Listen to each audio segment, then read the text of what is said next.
मेरी मालकिन तीर्थ यात्रा पर गई तो अपनी 15 साल की बेटी को मेरे पास छोड़ दिया। मैं भी भाग भाग कर उसके सारे काम करता। रात होती तो उसको अपने पास सुला लेता। इसकी मालकिन ने भी इजाज़त दे रखी थी। अगली रात हुई तो मुझे कुछ नरम नरम सा महसूस हुआ। मैं घबरा कर उठा तो मेरे होश उड़ गए। मालकिन की बेटी उसी रात मालकिन तीर्थ यात्रा पर जा रही थी, इसलिए सुबह से मेरी जान आफत में आई हुई थी। बार बार मुझसे कहती, रोहित मेरा पूरा घर तेरे हवाले है। जितना भरोसा मैं तुझ पर कर सकती हूँ घर की किसी और नौकर पर मुझे नहीं है। मेरा नाम रोहित है। मेरी उम्र 24 साल थी, लेकिन मैं 12 साल की उम्र से मालकिन के घर काम कर रहा था, इसलिए जितना भरोसा वह मुझ पर करती थी किसी पर नहीं करती थी। इसलिए वह मुझे हर बात बता रही थी। कहने लगी, देखो रोहित, अपनी बेटी अंजलि को मैं घर ही छोड़ कर जा रही हूँ, उसका बहुत ख्याल रखना। तुम्हें पता है ना, इसे नींद में चलने की आदत है। मैं सर हिलाने लगा कि मालकिन मुझे मालूम है। हालांकि मुझे क्या मालूम, वह तो अपने कमरे में ही सोती थी। उम्र में 15 साल की थी, लेकिन थी जरा बावली किस्म की, बेवकूफ़ और लाडली। मालकिन की इकलौती बेटी थी, इसलिए उसे लाड प्यार से रखा हुआ था। अभी तक गुड़ियों से खेलती थी। मैंने कहा कि मालकिन, मैं इसका ख्याल रखूँगा, लेकिन इसके बाद जो बात मालकिन ने मुझसे की, मैं तो हैरान हो गया। वह कैसे मुझसे यह बात कर सकती थी। कहने लगी, रात को तुम मेरी अंजलि के पास ही सोओगे, उसके कमरों में रहोगे। यह बात सुनकर तो मेरी पूरी आंखें हैरत से फल गई थी। मेरा तो दिमाग ही सुनकर घूमने लगा था। मैंने कहा, मालकिन, मैं कैसे छोटी बेबी के कमरे में सो सकता हूँ? आप सोच कर तो बात करें, यह ठीक नहीं है। वह कहने लगी, रोहित मुझे कुछ नहीं सुनना। मैंने जो कह दिया सो बस कह दिया। तुम अंजलि के कमरों में ही रहोगे और वहीं सोओगे। मुझे मालकिन की यह बात किसी तौर पर सही नहीं लग रही थी, लेकिन बहरहाल मैं उन्हें बार बार इनकार नहीं कर सकता था। लेकिन मैं दिल में यह पक्का इरादा कर चुका था कि मैं अंजलि के कमरे में नहीं सोऊंगा। मेरी मालकिन एक विधवा औरत थी, लेकिन थी बहुत अमीर मालिक की। बहुत सारी ज़मीन जायदाद थी, जहाँ से उन्हें खूब पैसा आता था, और एक ही बेटी थी जिसे उन्होंने लाड प्यार से पाला। जब मैं मालकिन के घर काम करने के लिए आया था तो उस वक्त मालिक जिंदा थे। उन्होंने तो मालकिन को फूलों से हल्का कर रखा था। बहुत प्यार करते थे। वह मालकिन से लव मैरिज थी। उसकी दोनों एक साथ बहुत खुश थे। अंजलि की पैदा होने से चंद महीने पहले मालिक का कार हादसे में देहांत हो गया। मालकिन सदमे से ही दीवानों जैसी बातें करने लगी थी। कभी कहती, वो अभी आ जाएंगे, मुझे छोड़कर यूँ नहीं जा सकते। मैं उस वक्त 10 साल का था, लेकिन मालकिन की हालत देखकर फुट फुट कर रोया था, क्योंकि उनका रवैया शुरू से ही मेरे साथ बहुत अच्छा था और मेरा भी बहुत बड़ा ख्याल रखती थी। इसलिए मुझे उनका दुख देखा नहीं जाता था। जब अंजलि पैदा हुई तो पहले तो मालकिन बहुत रोई थी, लेकिन मालिक को याद करके, लेकिन फिर उनका दिल अंजलि के साथ लग गया। मालकिन के माँ बाप ने बहुत चाहा कि मालकिन दूसरी शादी कर ले, लेकिन उन्होंने साफ इनकार कर दिया। कहने लगे कि नहीं, मुझे अपने पति से बहुत मोहब्बत थी और अब मैंने अपनी सारी ज़िंदगी अपने पति के नाम पर गुजार दूंगी। फिर वही किया। पूरा घर उन्होंने संभाल लिया था। 14 साल का वक्त गुजर गया था। मालकिन का सबसे ज़्यादा वफादार और भरोसा करने वाला नौकर मैं था। कारोबार की देख रेख मालकिन ने मेरे हवाले कर रखी थी, लेकिन मैं भी नमक का हिसाब चुकाया था। एक एक पाई का हिसाब मालकिन को देता था। इस साल हमारी मालकिन के माँ बाप तीर्थ यात्रा पर जा रहे थे, इसलिए मालकिन ने कहा कि मैं भी तीर्थ यात्रा पर जाना चाहती हूँ। यह सुनकर पहले तो अंजलि ने हंगामा खड़ा कर दिया कि वह अकेले नहीं रहेगी, लेकिन उसके फाइनल पेपर थे, इसलिए मालकिन कहने लगी कि मैं तुम्हारी पढ़ाई को ख़राब नहीं कर सकती, इसलिए तुम अगली बार मेरे साथ चले जाना। बड़ी मुश्किल से वो मानी थी, लेकिन जो कुछ मालकिन मुझसे कह रही थी वह बात मुझे सही नहीं लग रही थी, और मालकिन मुझे सब कुछ समझा बुझा कर तीर्थ यात्रा पर चली गई। और उनके जाते ही मैंने सोफे पर बैठकर सुकून का लंबा गहरा सांस लिया।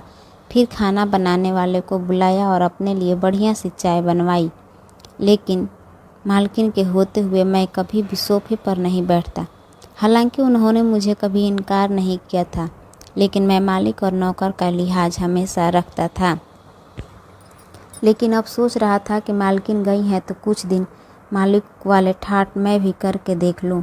मैंने सुकून का सांस लिया और मज़े से अपने दोनों टांगे सामने शीशे की टेबल पर रख दिए।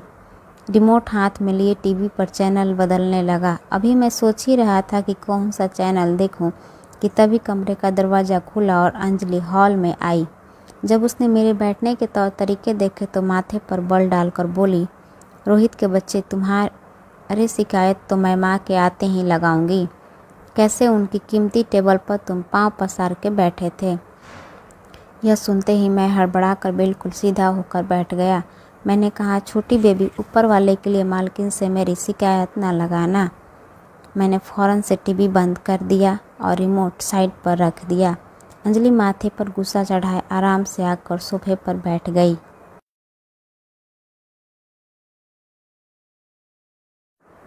और रिमोट भी अपने हाथ में पकड़ लिया। कहने लगी, माँ घर पर नहीं है तो इसका मतलब यह न समझना कि तुम लोगों को मैं सर पर चढ़ाऊंगी। जब तक माँ घर पर नहीं है इस घर की मालकिन मैं हूँ, इसलिए जो मैं कहूँ तुम लोग वही करो। मैं सीने पर हाथ रखा और सर झुकाया। जी जी, क्यों नहीं छोटी मालकिन, जैसा आपका हुक्म। अंदर से मेरा जी तो जल के रह गया था। मेरी कभी भी मालकिन की बेटी से 1 मिनट भी नहीं बनती थी। हर वक्त बचकाना हरकतें करती रहती थी और मैं उसकी हरकतों से परेशान हो जाता था। वह मुझे बाजार के कई बार चक्कर लगवाती थी। कहती थी कि तुम ही मेरे लिए सामान लाओगे, ड्राइवर नहीं जाएगा, ना ही कोई दूसरा नौकर। मालकिन भी उसे कुछ न कहती थी क्योंकि वह उनकी लाडली बेटी थी। मुझे ही कहती थी, जाओ रोहित, जो छोटी मालकिन कहती हैं वह कर दो। चाय का कप नौकर लेकर आया तो मुझे ऐसा खड़ा देखकर अजीब सी हंसी मुझ पर हंसा था। कहने लगा, अभी तो बड़ा रोब जम रहे थे, आ गए ना अपनी औकात में। मैंने उसे घूर कर खा जाने वाली नज़रों से देखने लगा था। उसने चाय का कप टेबल पर रखा। जो चाय मैंने पी थी वह बड़े मज़े से अंजलि पी रही थी। ऐसे ही पूरा दिन इधर उधर के कामों में ही गुजर गया। जैसे ही रात हुई मैं अपने क्वार्टर में जाने लगा तो अंजलि कहने लगी, तुम कहाँ जा रहे हो रोहित? माँ ने कहा था कि तुम मेरे कमरों में सोओगे। यह सुनते ही मुझे मालकिन की बात याद आ गई। मैं हैरानी से अंजलि की तरफ देखा। मैंने कहा, छोटी मालकिन, मुझे अपने क्वार्टर के अलावा कहीं नींद नहीं आती। घर में और नौकरानी भी हैं, आप उन्हें अपने साथ सुला लें। वो कहने लगी, माँ ने कहा था कि तुम सोओगे तो मतलब तुम ही सोओगे। चलो शराफत से आओ मेरे कमरे में और कालीन पर जाकर लेट जाओ। मैं कमरे में आ तो गया लेकिन मुझे अजीब सी बेचैनी सी शुरू हो गई थी। अंजलि बेड पर जाकर लेट गई थी। उसने लाइट ऑफ कर दिया। कमरे में इस वक्त अंधेरा था। मेरा दिल बड़ी ज़ोर ज़ोर से धड़क रहा था। भले वह 15 साल की थी लेकिन मैं तो 15 बरस का था ना। मुझे किसी की एक बात याद आने लगी जो मैंने कहीं बाहर सुनी थी कि जहाँ एक मर्द और एक औरत हो तो वहाँ तीसरा शैतान होता है। पता नहीं मालकिन ने ऐसा क्यों कहा कि मैं उनकी बेटी के कमरे में अकेला रहूं। उनको चाहिए था कि वह नौकरानी को अंजलि के साथ सुलाती। कमरे में हल्की सी रोशनी थी। एक नज़र मेरी बेड पर लेटी अंजलि पर पड़ी तो उसके चेहरे पर झाँककर मेरी नज़र ठिक गई। सोई हुई बड़ी मासूम सी लग रही थी, बिल्कुल खुलकर सो रही थी। एकदम ही मैंने अपनी नज़र बदली, अपनी आंखें जोर से बंद कर ली और सोने की कोशिश करने लगा। उससे पहले मुझ पर शैतान हावी हो मैं सो जाऊं। ऊपर वाले का ध्यान करते करते न जाने कब मेरी आंख लगी थी। घड़ी की तेज अलार्म बजने पर मेरी आंख खुली। मैं हड़बड़ा कर उठ बैठा तो देखा कि अंजलि नींद में ही अपनी घड़ी का अलार्म बंद कर रही थी। मैंने सामने लगी घड़ी की तरफ देखा तो 7 बज रहे थे। मैं फ़ौरन से उठकर उसके कमरे से बाहर निकल गया। उसे स्कूल जाना था और उसका पेपर भी था। मालकिन ने कहा था कि ड्राइवर के साथ अंजलि को अकेला मत भेजना, इसलिए जब अंजलि तैयार होकर कमरे से बाहर आई, ड्राइवर के साथ मैं जाकर उसे स्कूल छोड़ाया। उसके बाद मैं ज़मीनों का हिसाब किताब देखने लगा। उसे हिसाब किताब की सारी मेरी जिम्मेदारी थी। उन कामों में ऐसा उलझा कि मुझे याद ही नहीं रहा कि अंजलि को वापस लेने मुझे ही जाना था।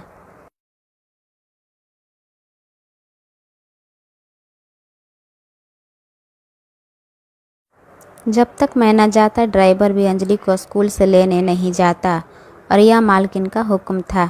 मैं अपने काम में ऐसा लगा हुआ था कि मेरे दिमाग से यह बात निकल चुकी थी। 12 बजे अंजलि की छुट्टी होनी थी और मुझे 2 बज चुका था जब मेरे फ़ोन पर बेल बजने लगी और जब मैं नंबर देखा तो मालकिन का था। मैं जल्दी से फ़ोन उठाया तो मालकिन मुझ पर भड़क उठी, कहने लगी, मुझे अंजलि की कॉल आई थी, वह अभी तक स्कूल में ही तुम उसे लेने क्यों नहीं गए? यह सुना था कि मेरा दिमाग घूम गया। मैं तो बिल्कुल भूल चुका था। मैंने कहा, मार्केट में ज़मीनों का हिसाब किताब में लगा हुआ था। मालकिन कहने लगी, जाकर उसे ले आओ। मैंने सारे खाते बंद किए और घर से निकला। सामने ड्राइवर को मैंने गुस्से वाली नज़रों से देखा था। मैंने कहा, तुम मुझे बता नहीं सकते थे कि छोटी मालकिन की छुट्टी हो गई है? वह कहने लगा, मैं क्यों बताऊं? मालकिन तो तुम्हें सब नौकर का सरदार बना कर गई हैं। उन बातों का तुम खुद ख्याल रखो। ड्राइवर की बातों ने तो मुझे गुस्सा दिला दिया। मालकिन की आ गई थी, सारे नौकर सर पर चढ़ गए थे, वरना उनके सामने तो सर झुकाए रखते थे। बहरहाल मैं जल्दी से ड्राइवर के साथ बैठा और जब स्कूल पहुंचा तो पूरा स्कूल खाली हो चुका था। सिर्फ अंजलि ही स्कूल में थी। यहाँ पर चौकीदार मुझे देखकर बोला, इतना लेट क्यों? गुस्से से लाल पीली होती हुई गाड़ी में बैठ गई। जितनी देर मैं घर नहीं पहुँचा वह मुझे बस बातें ही सुनाती रही। कहने लगी, माँ को आने दो, तुम्हारे कान न खिंचवाई तो फिर मुझसे कहना। मेरा कसूर था, इसलिए मैं चुपचाप उसकी सारी बातें सुनता रहा। घर पहुंचा तो खाना बनाने वाले ने ही खाना तैयार नहीं किया हुआ था। नौकरानी ने भी घर की साफ सफाई ठीक से नहीं की थी। वह बस अपनी बातों में बिजी थी। यह देखकर तो मेरा सर चकराने लगा। मालकिन के बगैर तो पूरा घर ही अस्त व्यस्त हो गया था। मैं उन्हें कुछ कहता तो सब कहते कि तुम भी हमारी तरह नौकर हो, ज़्यादा हमारे सर पर सवार मत हो। मैं तो मालकिन के बिना बौखला कर रह गया था। मैंने नौकरानी से ठीक से सफाई करने को कहा। अपनी निगरानी में पूरे घर को साफ सुथरा करवा दिया। रात को मैं थक चुका था। जब मैं अंजलि के कमरे में गया तो वह तेज़ आवाज़ में अपना स्कूल याद कर रही थी। मैं हॉल में सोफे पर जाकर सो गया क्योंकि दिन भर का थका हुआ था। रात को मुझे लगा जैसे हॉल में कोई और मौजूद है। किसी के कदमों की छाप मुझे सुनाई दी। मैंने आंखें खोलकर देखा तो मुझे लगा जैसे कोई आदमी अंजलि के कमरे के बाहर खड़ा हो और कमरे की खिड़की से अंदर झांकने की कोशिश कर रहा हो। मैं तेज आवाज़ से कहा, कौन है वहाँ? तो फौरन से कोई किचन की तरफ भागता हुआ चला गया। मैं एकदम उठा किचन की तरफ भागा, लेकिन वहाँ किचन बिल्कुल खाली नज़र आ रही थी। मैंने लाइट चलाई, वहाँ कोई नहीं था। एक दरवाज़ा किचन का बाहर की तरफ भी खुलता था। जब मैं वहाँ देखा तो उसकी कुंडी खुली हुई थी। जब मैं वहीं से बाहर निकला, बाहर भी सन्नाटा था। मैं किचन के दरवाजे को अंदर की तरफ से कुंडी लगा दी और वापस हॉल में आकर लेट गया।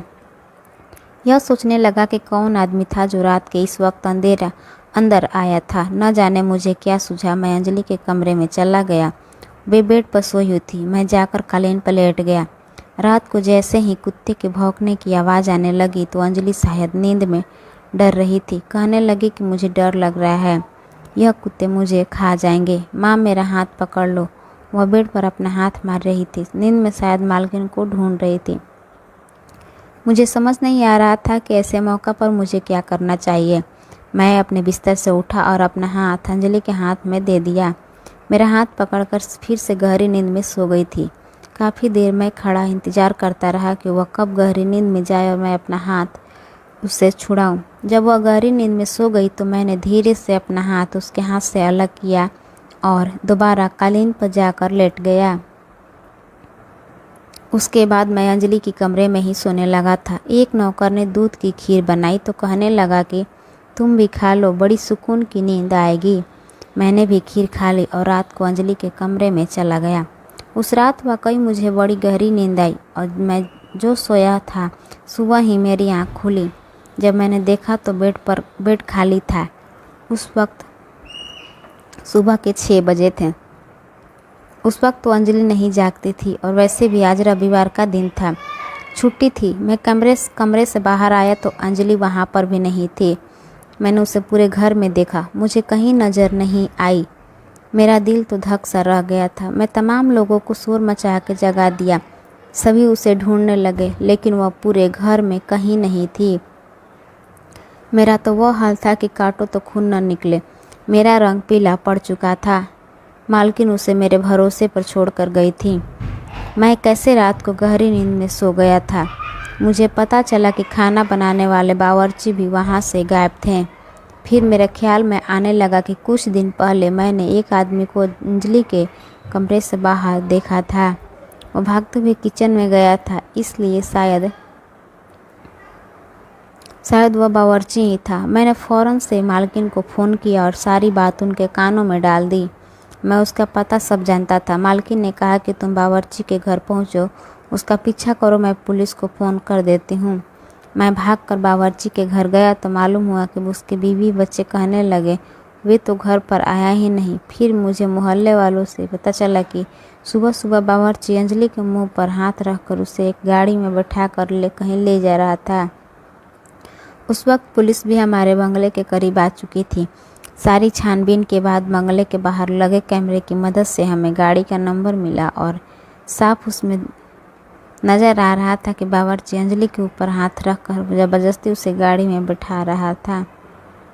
गाड़ी का नंबर ट्रेस हो चुका था। मैं भी पुलिस वालों के साथ गया था। जैसे ही गाड़ी तक पहुँचे वह सुनसान जगह पर खड़ी थी। मुझे याद आने लगा कि एक बार बावर्ची मुझे ऐसी जगह पर लाया था जहाँ उसके कुछ दोस्त रहते हैं। मैं भागता हुआ उस तरफ जाने लगा जहाँ उसके दोस्त का घर था। पुलिस बाद में पहुंची, लेकिन मैं उस घर में पहले पहुंच चुका था।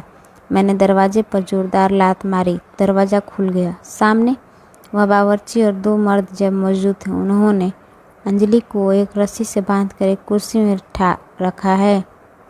वह बहुत रो रही थी। यह देखकर तो मेरा खून खौल उठा। मैंने आओ देखा न ताओ तीनों को पिटाई शुरू कर दी। इतनी देर में पुलिस वहाँ रोते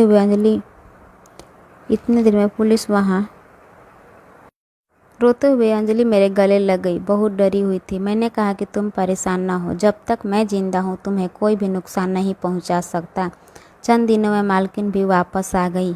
मालकिन अंजलि को गले लगा कर रोने लगी। मुझसे कहने लगी मुझे तुम पर भरोसा था कि तुम मेरे बेटे की हिफाजत करोगे। मैंने कहा कि मैं इसे हमेशा अपनी छोटी बहन की तरह समझता हूँ और जब तक मैं जिंदा हूँ आप बेफिक्र रहे। ना तो आपकी तरफ कोई आँख उठाकर देख सकता है और ना ही अंजलि की तरफ। यह सुनकर मालकिन बहुत खुश हुई।